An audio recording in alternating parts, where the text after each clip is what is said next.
Well, this is Richard Hibbard then. Richard, pre-season obviously well underway. Good to be getting down to business. Yeah, it's good to be back in. I had a long off season, been injured since the Six Nations, so it's been a nice break. And actually quite needed to get back into training. It's hard, don't get me wrong. It's definitely hard getting back into it. But yeah, I'm enjoying it. And how is the injury? Because obviously you've missed out on Wales's summer tour, but I suppose full pre-season here if you're fully fit and raring to go. Yeah, it's my first full pre-season for a while, which is good. It'll help me. It'll help me a lot actually with my work around the park and stuff. Injury-wise, feeling great. I'm like a new man, new shoulders. A few games in now, I bet they'll be back the same. I looked it up. You signed for Gloucester, or it was announced on December the 16th. That seems a heck of a long time ago. What actually persuaded you to join Gloucester from the Ospreys? It was one of the most difficult rugby decisions of my life, really. That was my 10th season in the Ospreys, and if I was ever going to move clubs, I think that was the time. I spoke to a lot of people who actually moved on, and they said it's one of the best decisions they have made to go outside of Wales, just to broaden your experience and meet new people and new experiences, really. And that was one of the biggest things I wanted to do. I suppose you're not too far away from the selectors, just over the Severn Bridge. Yeah, I got the M50, I don't have to pay the toll that way. Good man. Nigel Davis obviously was key, I imagine, to you signing here in terms of the negotiation. Has his departure changed anything for you? Well, I'm a bit disappointed that he's gone. I was looking forward to working with him again, but it's sport for you. Everything changes very fast. You've got to adapt to these situations, and with the recruitment they've done since, on the field with the players and off the field is so impressive. They're really showing the intent of challenging, and I'm looking forward to working with all these new people. Yeah, how exciting is the prospect of packing down alongside John Afoa? I was sick of playing against him, so alongside him it would be nice.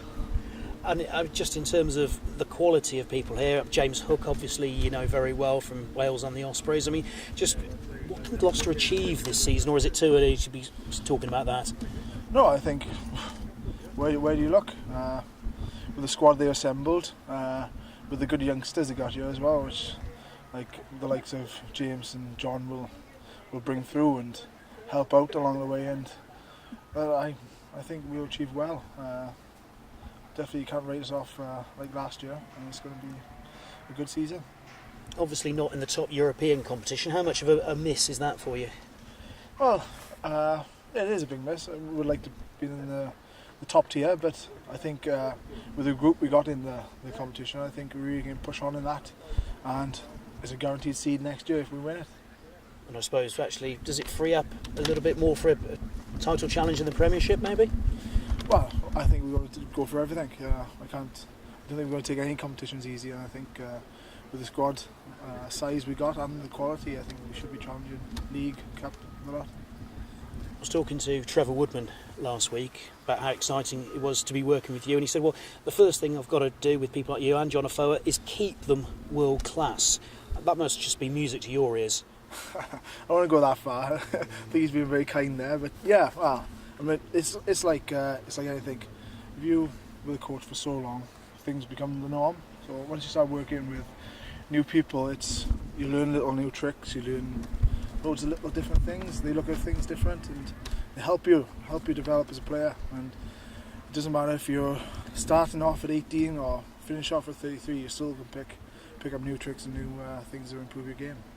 And if there's young hookers here, or Darren Daviduke, whoever, are just inspired by your arrival and think, well, I want to prove him, presumably you'll relish that challenge. Yeah, exactly. That's what I hope. I hope to be pushed by the people in my positions.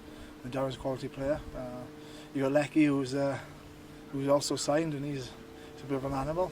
So I hope he doesn't try to get me in training. So no, you want to be pushed. It's like it's wherever I've been the Ospreys, I've always been pushed. I had Hugh Bennett there for a long time. Wales, we've got Ken and Matthew Rees. It's better to be pushed. It keeps you on your toes and keeps you at the top of your game. There's a tradition here at Gloucester of players having their head shaved on pre-season tour. There's no pre-season tour as I understand it this year. Does that give your locks a reprieve? Well, I just said earlier, I like to see the man who tries to cut my hair. I'm going to go down fighting. But I think it's a it's a milk challenge, which is possible. I think it must be an age limit. I'm over 30 now, they can't touch me. I think it was Andy Hazel who used to be in charge of that, and he's retired now, so you may well escape. Hopefully. Good man, thank you. Cheers, Richard. Cheers.